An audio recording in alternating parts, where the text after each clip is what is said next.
This episode did a nice job, but I think the manga version had a better impact, maybe because of how built up it was, etc. But aside from that, I think this episode still did a good job. Oh my gosh. Praise the sun! Anyways, let's just get this episode recap started. On the new episode of Nanatsu no Taizai, Imashime no Fukkatsu on episode 14, or you call it the 7 Deadly Sins, Revival of the Commandments. We had to it that the episode does start off with Jericho, with Bon and Elaine running away from the two demons, which is Galen and Melskula. And we have to it that they are being targeted by freaking rocks that Galen's playing golf with, giant rocks. And of course, they barely escaped, and they end up stumbling upon a bar that's like hidden inside a mountain, it seems like. And we see to it that this man here says, "Hello, we barely have any customers, but welcome to my sweet gluttony." And we see to it that that this man actually recognizes this person, and it's actually Bon, which Jericho explains that the 7 deadly sins are like dropped of their crimes or something, etc. And we have to it that this man goes like, "Oh, really? I can't wait." And he even asks Bon like, "What about Merlin?" etc. And you guys might be wondering right now, like, how's this guy so related to the 7 deadly sins? I bet a lot of anime onlys are thinking about that. Just wait a moment, okay? And we have to it that Jericho asked the man for some help because they're being targeted right now. And this man says, okay, here, get inside here, in the food storage alcohol bank. And we had to it that the demons come across this man's bar, my sweet gluttony. And we had to it that they actually drink the alcohol and they seem to have a lot of fun. But apparently, we see to it that they know that this man is hiding Bon, Jericho, and Elaine inside that food cellar or storage. Except they're not going to kill him off because like it'll be too easy. And Galen says, "It's time to play the Galen game." And this man goes like, "Okay, what kind of game are we playing?" And we have to it that Galen explains, "It's simple. We each hit each other until we die. Until one of us is dead, we won't quit until then. We keep hitting each other and see who the heck will win." And we have to it that this man goes like, "Can't we play a different game?" But Galen tells him, we are going to play this game alone. And this man goes like, "What happens if I refuse?" He goes like, "Then everyone dies."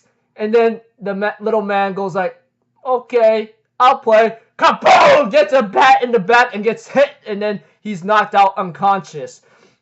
Eventually, that night turned into day, and we have to it that Gon spots an axe right there, which we did see many episodes back. That's if you ever watched the full-on like episode of Nanatsu no Taizai, especially when you know that they have post-credit scene. And we have to it that Gon tries to lift the axe, but it was too heavy for him. He goes like, "Dude, this is not even a two-handed axe." And all of a sudden we hear a deep voice goes like, "Of course it isn't. This is a one-handed axe that can only be lifted by me. And its name is Rita, that loves the sun greatly. It's known to be its lover." And he therefore, and they go like, "Who are you, first off?" And then we have to it that this man goes like, "I am the pinnacle of all species, and I stand atop of everyone else. I am the Lion Sin Escanor-sama." I'm thinking about like, yes! And we have to it that they go like, oh man, they're just seeing him as a freaking joke, you know? And of course, like, we had to it that, like, Escanor was laughing at them too, of course, when it comes to God laughing at him, saying, "You are very arrogant for someone who's prideful and boasting. Ha ha ha ha." And then freaking Escanor's laughing too. And then slices Galen with just one swing of his axe, and Galen falls into pieces. But we have to it that Galen reattaches himself and tells him, "You don't expect me to be killed that easily." And Escanor explains like, "Of course not. If that were the case, this game wouldn't entertain me the lightest bit." So pretty much Escanor was saying, I was just holding back just to spark things up. And we had to that middle school's like, "You know what? That kind of pride and arrogance is really going to be your downfall. I'm thinking in my mind, you gotta think twice about that beforehand, because like this man right here will literally have your head anytime. And we had to it that Galen goes like, okay, time for critical overdrive. And we had to it that freaking Galen enters critical overdrive, which boosts his power to 40,000, I believe. And we have to it that Galen says, sorry, I can't hold back anymore, and ends up hitting Esquino with everything he's got. But apparently, we had to it that Merlin and Meliodas actually senses this power right now. And we see to it that they realize it's actually increasing right now, and it's like 50,000, 55, 50,000, 60. It's like each second or minute passing by, it increases dramatically. And Meliodas goes like, oh no, this has to be him, right? And Merlin's like, yep, it's him. And Esquino's like, is this the best you have to offer? And we had to it that God could only go like into total shock to see how he took on that attack like no problem. And we see to it that eventually, as time goes on with its game, we had to it that that that Melskool tries to tell Galen, we gotta retreat right now. And Galen goes like, Galen the Truth does not freaking like go back on his word. Now let's go. Until one of us is dead, let's keep going. And Esquino's like, okay, then it's my turn. And all of a sudden, Esquino turns so big, and his freaking axe turns into the sun, and Galen freaking shrieks in fear and runs off, and he broke his rule, and he turns into stone. That's when Esquino realizes even their own laws tends to petrify them most, huh? So, too bad. I was going to show him how serious I was. And therefore, Esquino gives Melskula a chance to retreat due to the fact that he's still part of a feminist. And we have to it that Melskula's like, okay, as for your kind, generous offer, allow me to kill you.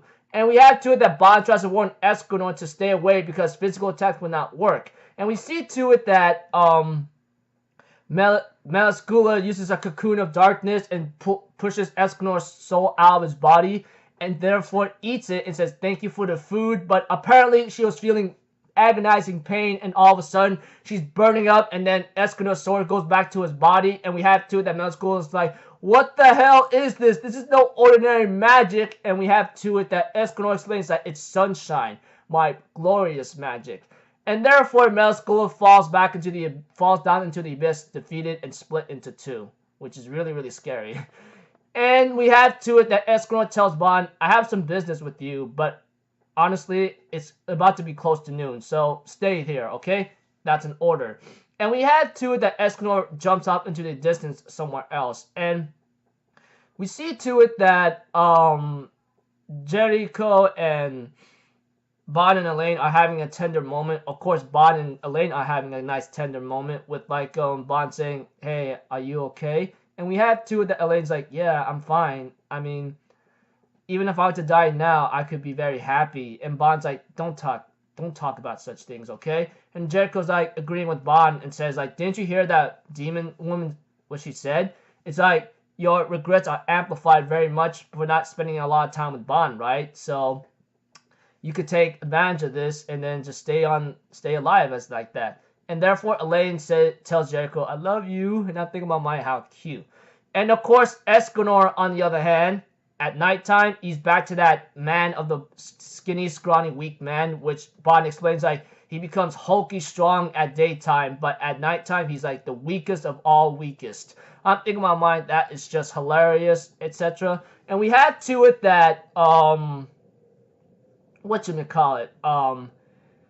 Jericho is actually surprised about this too, and Esquinor realizes that he wants to reunite with the Seven Deadly Sins, but apparently he has to do his final job as a freaking bar person. But we have to it that before they could continue on, etc., they get introduced or interrupted by Oslo and King, which King goes like, Elaine, and then Elaine's like, hey Nissan, etc.